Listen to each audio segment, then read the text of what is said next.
بعد از سلام و قبل از شروع بحث اون صحنه دردناک جانکاه حزن‌انگیز رو به یادتون میارم.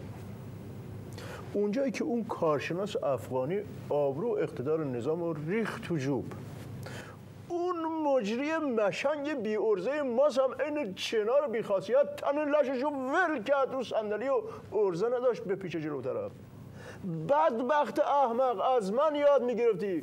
با اینکه تو دسترس ابر استراتژیست فوق سنگین نظام با ضربات فلج کننده پودکاسا قرار گرفتم که هر بار که روشنم میکنه چشمام برق میزنه و احساس میکنم یه گله بلبل دور سرم میچرخن و جیک جیک میکنن، بازم نمیذارم توهین به مقام عظما بشه. تو از مقام عظمای بدبخت خجالت نکشیدی؟ چطور تحمل کردی که طرف دو غم مقام عظما رو بگیره، دست بکنه تو کنده مبارکشون، بکشه بیرون و ببره رو پل، بعدم فیتیل پیل شد تمام؟ و چرا داغ امت همیشه در صحنه رو تازه میکنی وسط؟ من نمیخوام مثل تو مرتکب خطای استراتژیکی بشم و جزئیات اون صحنه دردناک رو یادآوری کنم و نمک بپاشم گونی گونی رو زخم ملت. ولی همینقدر بگم که اون مجری ماستی که بهش اشاره کردی میتونست قبل از اینکه کار به اونجا بکشه سرپا بده، نه اینکه فرصت بده که یه خم به دو خم تبدیل بشه، خیمه مقام عظما رو به کشکم حساب نکنه، سری خاک دست تو کنده کشید بالا و بعدم دیگه صحنه بعدی مقام عظما بود که خدا مرگت بده. امامه رو زمین، پا در هوا، ناله به آسمون بلند بود. آیه دکتر خوبه نخواستین مرتکب خطای استراتژیکی بشین و جزئیات صحنه رو یادآوری کنین. در هر حال در خدمت غول بی همتای استراتژیکی و تاکتیکی هستیم جناب آقای دکتر بزنبادر، کسی که 150 کیلو دوزد بدون دوپینگ میزنه، هر کی هم میخواد بیاد آزمایش میکنه، اونی که تمام مسائل و مشکلات استراتژیکی نظام اگه بتونه با این بازوی تواناش اگر تونست حل میکنه. بیشتر ادامه نده که فروتنی منو کشته. حقا که فرق تو با فرقون اینه که فرقون گل میبره، تو دل میبری. همینجوری اختیار دارین دلبری و گلبری از خودتون آیه دکتر. بلد نیستی تعریفی که ازت میکنیم درست برگردونی. لازم نکرده حرف بزنی.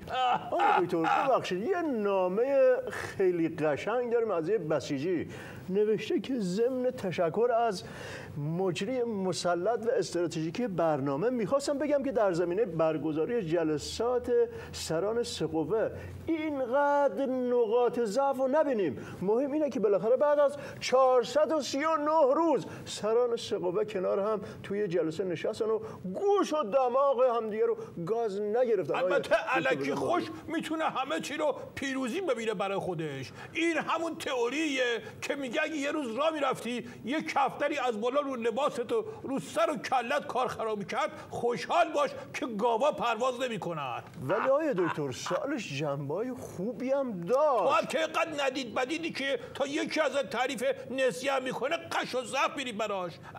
حکایت قلیه که یکی عوضی گرفتش گفت ببخشید اسم شما آلفرده، قلی گفتش که قربون شما چشماتون قشنگ ببینه.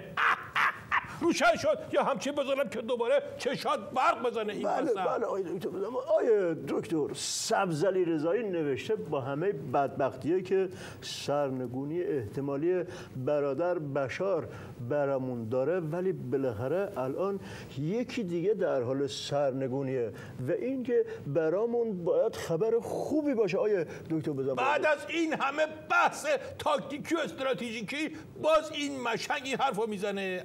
تو میدونی فرق سبزعلی با فندق چیه؟ نه خیلی قرو. خب دیگه فندق یه مغز کوچولو داره ولی سبزعلی اونم نداره، خالیه. اگه گوله تو کلش خالی کنی 20 دقیقه بعد اثر میکنه، چون گوله بدبخت باید 20 دقیقه دنبال هدف بگرده.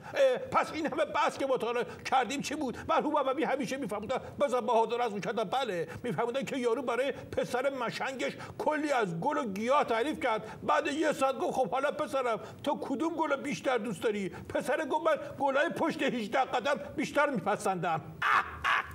روشن شد یا همچین بذارم تا بیفتی پشت 18 قدم. دکتر یه خدا دست نگه دارین. البته تو مشنگ بودن این بابا که شکی نیست، ولی تو پایان نامه نوشته من نمیخوام حکم استراتژیکی کرده باشم و سراپا گوشم که یاد بگیرم. در بزرگی گوش این سبزری که خب شکی ندارم، ولی این افشم از اون نفهمیه. مرحوم ابوی دوباره میفهمودن بزن بهادر از اون کتب بله میفهمودن که به یارو گفتن کدوم گلو بیشتر دوست داری، اومد جس بگیره گفت عقاقیا. گفتن خب همین رو که گفتی بنویس. گفت غلط کردم روز. این حکایت همینه که میگه غلط کردم، خودتون توضیح بدید. پس تماما آقای دکتر خودتون یه جمع‌بندی از وضعیت نظام در قبال سوریه بکنین. من خیلی سربسته برای توضیح میدم. از ورود مسئله حل کنه مقام عظما در مسائل منطقه، به خصوص مسئله برادر بشار اسد و موضوع سرنگونیش. یارو داشته از خیابون رد میشده، یک دفعه ماشین میزنه بهش، تیکه پاره و له و لوردش میکنه. مقام عظما میخواستن سوار قضیه بشن، ولی قضیه سوار ایشون شد و دیگه پیاده نشد. هیچ وقت پیاده نشد. به خاطر همین هم است که الان لام تا کام صحبت از سوریه نمیکنن. همینجوری زبون مبارک رو بستن و خفقون مبارکی گرفتن. شما آقای دکتر بزن بهادر به مقام عظما میگی خفقون گرفته؟ من گفتم خفقون گرفته؟ من گفتم شرایط ایشون رو به خفقون انداخته؟ من که داشتم سربسته میگفتم تو دوباره سرشو باز کردی. میخوام بهت بگم که بابا جون همون وضعیتی که تو بحثشو باز کردی ایشون رو به روز بعد من تو یک جلسه دیگه هم شاهد بودم آقای دکتر، اجازه بفرما.